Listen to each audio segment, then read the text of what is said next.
Hi. As we move into a new chapter today, 1 Kings 4, I'm well aware that exploring a list of royal officials does not sound like the most exciting topic for a video. But a lot is revealed here about how Solomon's reign is organized and what it means for him to be king over what exactly? Tribes? Random people? Geography? It's not clear up until now exactly, but it will become a little more clear after this. And also the economic shape of it will be revealed a little more as we look at this chapter as well. So on the right side of the screen, you can see that our chapter is divided into three sections. This list of officers, including one in charge of the forced labor that we'll look at today. Next time, the summary of Solomon's dominion and provision, and the summary of Solomon's wisdom from Adonai, but not described as Yahweh. And if we look at it here in terms of its shape and key words, we can see this first section is divided into first the question of these were his high officials, and we'll look at the language of that in a little bit, and we'll compare this with David in a little bit.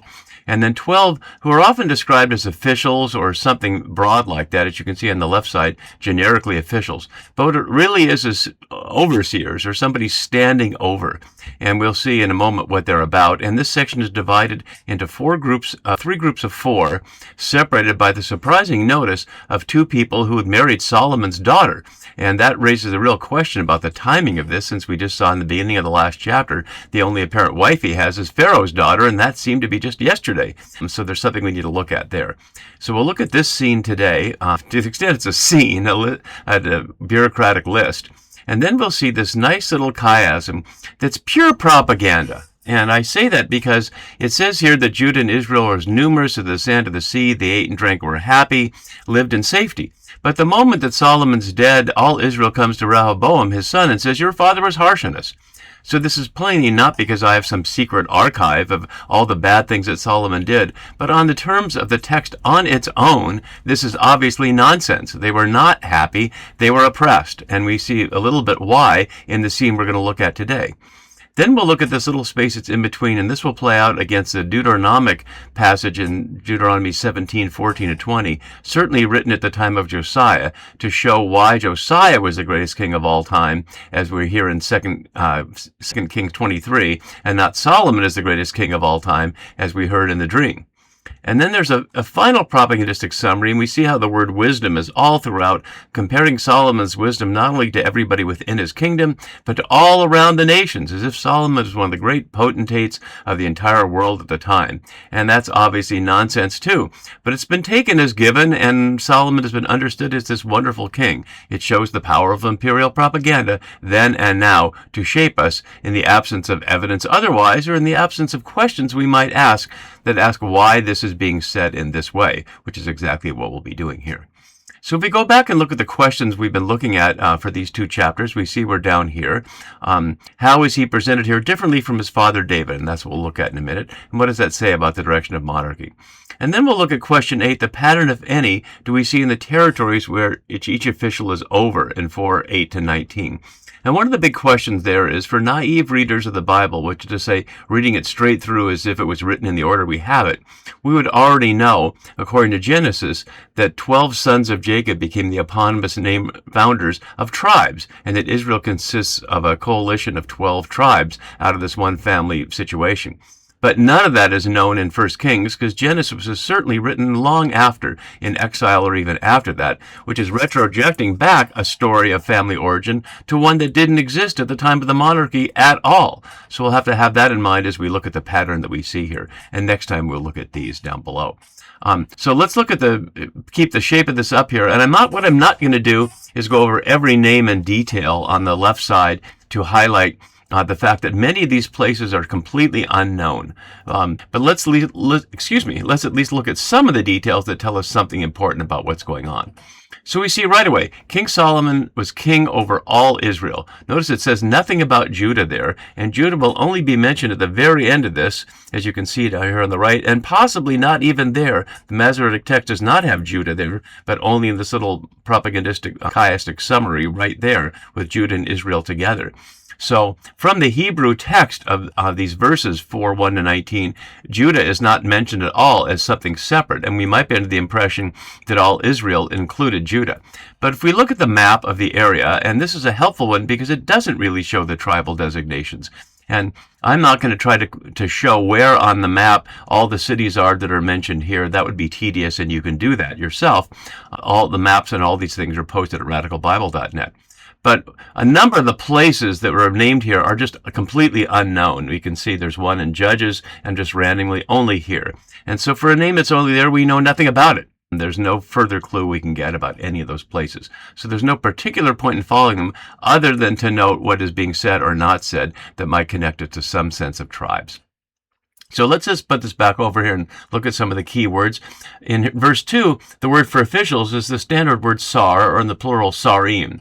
We'd see that in the Genesis story for the officials in Egypt and for many kingdoms and empires. So it's a generic word for royal officials. But it's very different than the word we see down here. This word here, nitzabim, is literally those standing. It's a new office and apparently an overseer. And we see it in these verses, and one of the challenges here in my job is that after a number of verses in chapter 4, the Hebrew text doesn't match the Septuagint, and neither of them match the English. So you can see here that 530 in the Hebrew is 516 in the English, etc. So we'll have a little bit of a problem there matching verses, but I'll try to point that out as we go.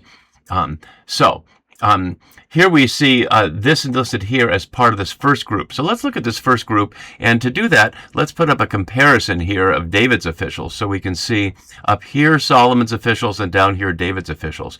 And the ones that are in green are carryovers. So you can see that Jehoshaphat, son of Ahihud, was rememberer, sometimes translated as recorder, but more literally rememberer. And it's not clear if it's meant to be recorded like writing down or simply an oral tradition.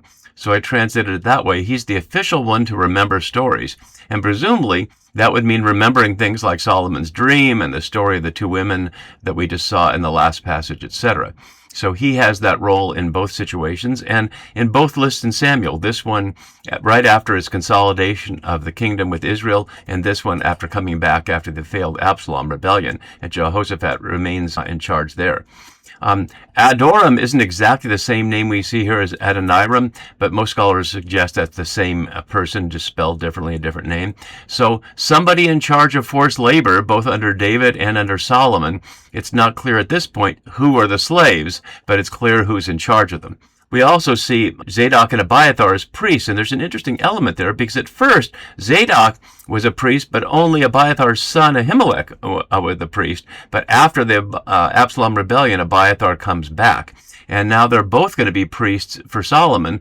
And we saw for David, Ira the Jerite was also David's priest, but we see other priests here as well. Azariah, the son of Zadok, a new thing here suggesting that father and son are both priests, and so that's a new thing there. But we also see Zabad, son of Nathan, was priest, and king's friend, a new role there, presumably like a counselor, someone the king can count on. We saw something like that a little bit in the David story, but not listed officially here. Whether these two people, Azariah, son of Nathan, and Zabud, son of Nathan, are sons of the prophet Nathan isn't said, but it certainly seems likely to be the case that since Nathan was the one primarily responsible for convincing David or reminding David, depending upon how we read it, that Solomon was the one to be on the throne, not Adonijah, who had taken the throne, it would make sense that Nathan's sons would be part of this new situation. Now there's a new role, Hishar, over the house, which presumably means responsible for the economics of the royal house. Does that mean over the women, who we're going to be told in chapter 11 includes 1,000 women?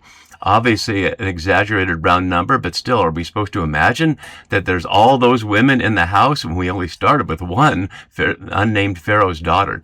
So we see those there listed as basically the cabinet. And let's note what the roles are. There's someone to write things down, separate from someone to remember. Scribe is sometimes translated secretary, but scribe is the right word at the time.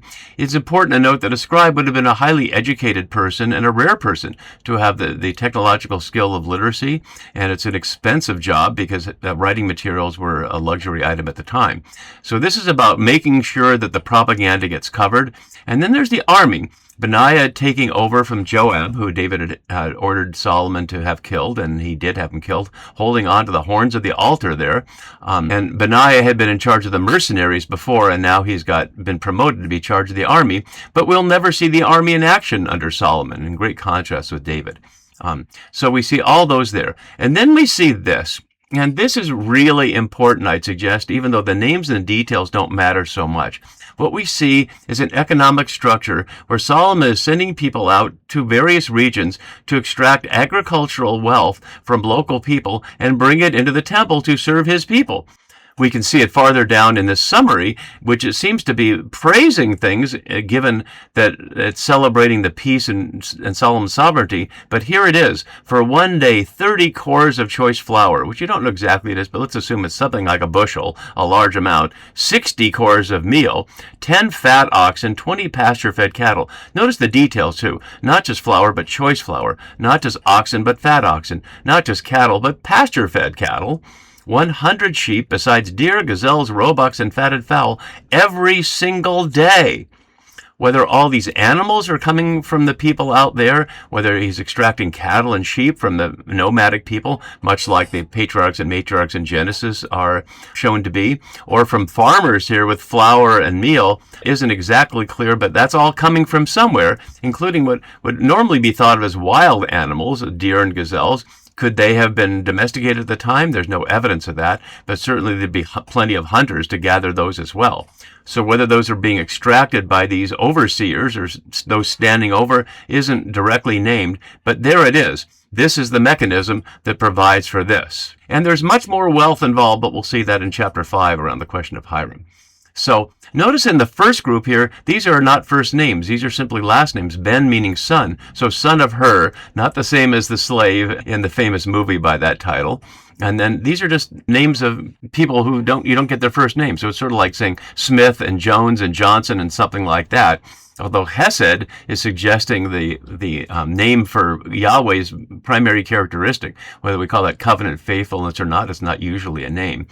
So we know nothing about those people. And notice what's being said here. In the hill country of Ephraim, which certainly is one of the tribal places, but it's not named as a tribe, it's just named as a geographic place. Then these various places, in Beth Shemesh, we saw in David as the place where the ark went, meaning house of the sun, but that's not a tribal place. And then these places named, which are also not tribal places. Then in this second group, notice a couple of these are also simply named as their father's names, but others do have specific names. But there are names for cities, Megiddo, and a place near Jezreel, but still not tribal places. And then here, in apparently large area, 60 great cities with walls and bronze bars. It's hard to know what that is, what place had 60 great cities anywhere in this region. Ahaniam, which we also know from Genesis and other places, but again, not listed as a tribal place. Then we get to these places, Naphtali and Issachar and Benjamin. So let's go back to our note side of it, and we can see what we can learn about those places here. So here we see Naphtali mentioned. It's mentioned 2 other times in our immediate scene, and curiously, in 7:14, Hiram of Tyre, who's otherwise described as a king, is described as the son of a widow of a member of the tribe of Naphtali. So he would be an Israelite in that sense, and that would make no sense at all, that an Israelite could be the king over Tyre, but there's some inconsistency going on there that leads people to look at source questions, understandably. And then in 8:1, it's mentioned as a tribe. Let's look at that for briefly. And we see Solomon assemble the elders of Israel and all the heads of the tribes, the leaders of the ancestral houses.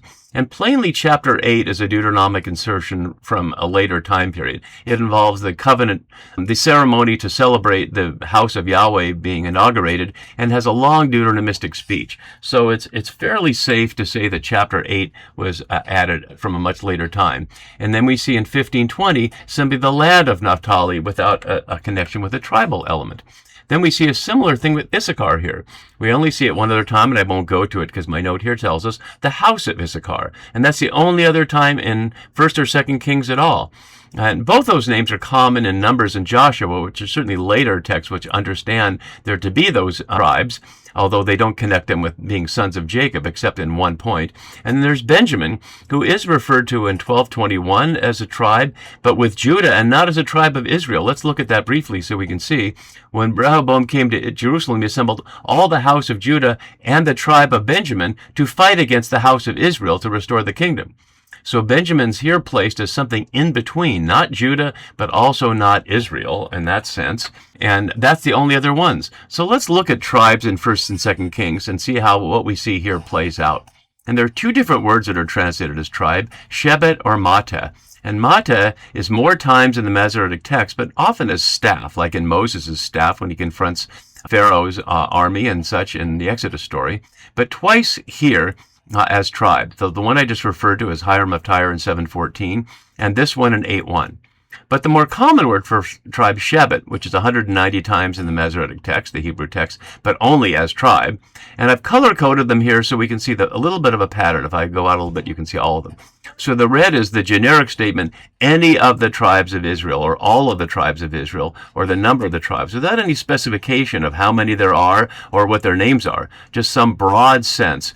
Here in 1831, the Elijah story, plainly this is a much later story, or there's some little piece of the Jacob story that is older, but it's hardly ever mentioned anywhere else. So it certainly suggests that this story is older. Although Jacob is mentioned in 8th century prophets, so there's probably some older tradition, but Genesis plays it all out. We won't get into all those details now. But these are just the generic ones. And then there's a couple of references to the specific tribes that we see here. The tribe of Benjamin, which is the one I just showed you, and then just the 10 tribes here. The tribe of Naphtali was the only one there. So the point being that what we're seeing in this description here, as older scholars used to suggest, and certainly Norman Gottwald, one of my heroes and an esteemed scholar of Hebrew Bible, who really transformed scriptural scholarship in the 60s through the 90s, and one of the greats, but his idea was that there'd been a tribal confederation, that the monarchy destroyed it, that they'd been a tribal confederation having settled into the hill country and then formed that confederation. But more recent scholarship in my own work is suggesting it worked perhaps a different way, that these were small villages of people and they had some sense of organization, but it's the monarchy that gave them a national identity, and it's after the monarchy that they developed into a tribal confederation. And Genesis is certainly what's showing that, written much later. And I would suggest that's a similar pattern of what scholars call ethnogenesis that we see in places like the Philippines or in places like Indonesia. Very names come from colonial situations. Philippines, after the Spanish King Philip, and Indonesia, a Greek word meaning simply Indian islands. Obviously, nobody in those places called themselves Filipino or Indonesian, except for the fact of foreign colonization. And it was precisely foreign colonization that gave them that sense of national identity. So both those places, Philippines and Indonesia, consisting of many, many islands and local cultures that had many languages and such, but united because of empire. And I'm suggesting a similar process is going on here, that this time these were all separate people, but being divided into 12 districts gives them something that will later morph into a tribal identity and give them solidarity over against the urban empire that we're seeing there. But we'll have to see how this plays out to see whether that's true or not. So we see also a couple of interesting things here in the bold, the two references to Solomon's daughters. And that raises the question of the timing of this, because just in the previous chapter 3, in the dream, Solomon had said, I'm just a small child, and the Hebrew word na'ar doesn't have to mean a small child, but it's certainly a young person who's not an adult. And you become an adult at 13 or so that certainly suggests he is small, and yet we're told in chapter 3, the very beginning, marriage alliance was made with Pharaoh, or literally he became Pharaoh's son-in-law. And that could happen at 13 or 14, but how much time must have gone by for him to have a daughter old enough to already be married to somebody else? That's suggesting at least 13, 14, 15 years, something like that, have gone by. So perhaps this whole scene here is a summary in retrospect, that it's not reflecting what happened immediately after the dream and after Solomon negotiated the maternity suit, to the extent that's a historical event and not just metaphorical, allegorical story, as I tried to show last time. This is a summary of his entire reign put at the beginning here. And that would make sense of what we're seeing there. Notice the description of these places, again, I noted, didn't mention Judah, we'll come back to in a minute, but doesn't correspond to what we saw previously, that he would reign all the way from Euphrates to the border of Egypt. This is much more, as you can see on the atlas here, a traditional sense of what becomes the land of Israel eventually. And then we get to this little thing at the end here. So let's look at the issue there. And the sentence is all wrong here. I didn't change it completely, but there's no and there was. There's simply and one in the land. And Judah is not there in the Hebrew. And Mordecai Kogan suggests that we read the first word of verse 20 as part of that, and that would say in the land of Judah, but then it would be Israel, and the verb here is plural. So perhaps there were originally two Judahs, and in copying it out, a scribe omitted one. So let's assume it's Judah, because otherwise there's simply one in the land. But the word here is an unusual word that's never otherwise translated as official. We see it in 1 Samuel a couple of times, and 2 Samuel several times, all as Philistines or other garrisons, which is to say a portment of troops there. It can also be translated as a pillar, but it's never translated as an official, except for right here. So what is this saying? That there's one more over the land, is that if we read it as the land of Judah, and we don't know who it is, notice that one is unnamed after the careful naming of all these other people, that there's one there. Are they actually extracting land from Judah? Is that separate from the group up here who seem to be over the house, for example, as we saw with Ahishar there? This is very unclear what that is, but perhaps it's just including Judah for the sake of suggesting that they were only extracting it from Israel and not from the land immediately around the court and Jerusalem. So this summary shows us that what he's established here is a typical empire, one where the king and his elite get rich off the hard work of the poor. And whether people object to that or not, we don't know, because there's slave labor and all these people keeping them down. But by the end, as we already know as readers, they will complain greatly that your father was harsh on us. And so we'll see how that plays out over against the propaganda as we continue. And next time, we'll look at this paragraph and see what that might tell us about Solomon's reign in light of the propagandistic view we see here. See you for that next time. Bye-bye.